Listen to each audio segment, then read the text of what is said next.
તો પરસોત્તમ રૂપાલાના વિરોધમાં ક્ષત્રિયોનું આ મહાસંમેલન ક્ષત્રિયોના મહાસંમેલન મામલે સરકારે હવે નવી રણનીતિ ઘડી છે। સરકારે ક્ષત્રિય પોલીસ અધિકારીઓને મેદાને ઉતાર્યા। ડીવાયએસપી અને પીઆઈ કક્ષાના અધિકારીઓ રાજકોટમાં ક્ષત્રિય સમાજને સમજાવવા માટે ક્ષત્રિય પોલીસ અધિકારીઓ મેદાને છે। અમદાવાદના એસીપી પ્રદીપસિંહ જાડેજાને રાજકોટ મોકલવામાં આવ્યા છે। સુરતના એસીપી વીએમ જાડેજાને રાજકોટ મોકલાયા તો સુરેન્દ્રનગરના એસપી વીએમ જાડેજાને પણ રાજકોટ મોકલવામાં આવ્યા છે। આઈબીમાંથી પીઆઈ એસપી જાડેજાને રાજકોટ મોકલાયા। દ્વારકાથી પીઆઈ કે ગોહિલને પણ રાજકોટ મોકલવામાં આવ્યા છે। સીઆઈડીમાંથી પીઆઈ કે જાડેજાને રાજકોટ મોકલવામાં આવ્યા છે। સિવિલ ડિફેન્સમાંથી પીઆઈ વાયબી જાડેજાને પણ રાજકોટ મોકલવામાં આવ્યા છે।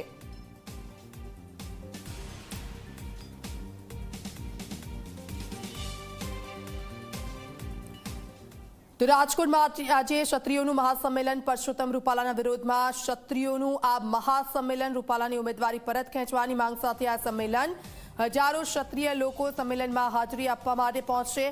રતનપર ગામે યોજાશે ક્ષત્રિય અસ્મિતા મહાસંમેલન। સંમેલનને લઈને પોલીસનો ચુસ્ત બંદોબસ્ત ગોઠવી દેવામાં આવ્યો છે।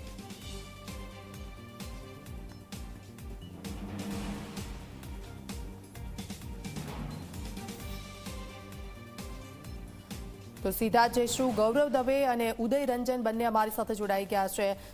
ઉદય, જે ઉચ્ચ પોલીસ અધિકારીઓ છે ક્ષત્રિય સમાજના, તે લોકોને હવે કંટ્રોલ કરવા માટે ત્યાં મોકલવામાં આવ્યા છે, શું માહિતી અત્યારે?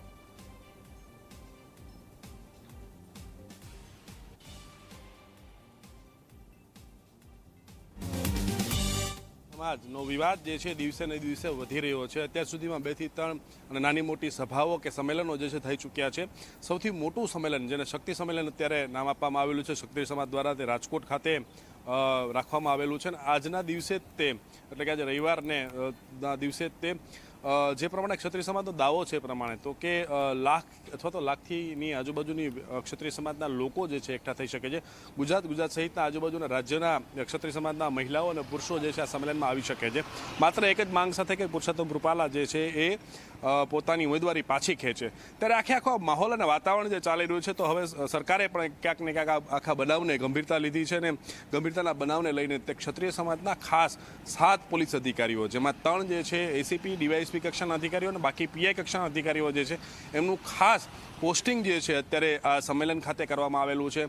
માનવામાં આવી રહ્યું છે અને સૂત્રો પાસેથી જે પ્રમાણે માહિતી મળી રહી છે એ પ્રમાણે કે કદાચ કોઈ કાયદો વ્યવસ્થાની પરિસ્થિતિ આવે અથવા તો ક્ષત્રિય સમાજને સમજાવવાની પરિસ્થિતિ આવે તો આ ક્ષત્રિય સમાજના અધિકારીઓ જે છે, જે પોતાની પણ જ્ઞાતિની અંદર એક વગ ધરાવે છે, આગેવાનો પણ છે, એટલે આગેવાનો એટલે એ પ્રમાણે આગેવાનો નહીં, પરંતુ પોલીસ અધિકારી છે એ માટે તેમનું માનપાન જે છે જાળવવામાં આવતું હોય છે।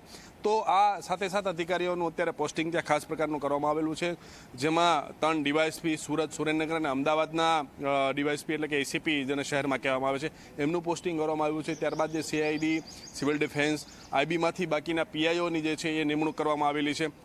તો હવે આ અધિકારીઓ જે છે એ શું ભૂમિકા ભજવે છે, બની શકે છે એવી પણ માહિતી હોઈ શકે છે અથવા તો એવું પણ કામગીરી હોઈ શકે છે કે એક માહિતી જે એકત્રિત કરવાની હોય છે, તો આ ક્ષત્રિય સમાજના અધિકારીઓ જે છે એ પણ સાચી માહિતી એકત્રિત કરીને સરકાર સુધી પહોંચાડી શકે એવું પણ કહી શકાય।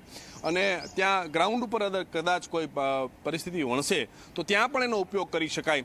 આ અલગ અલગ પર્પઝથી અલગ અલગ ઈરાદાથી જે છે અત્યારે સરકારે સાથે અધિકારીઓનું પોસ્ટિંગ ત્યાં કરવામાં આપ્યું છે। આ પોસ્ટિંગ ક્યાં સુધી રાખે છે, શું આજના 1 દિવસ પૂરતું છે, તો તેને લઈને પણ હવે નજીકના સમયમાં અથવા તો સંમેલન પૂરું થશે ત્યારબાદ જે છે ખ્યાલ આવી જશે।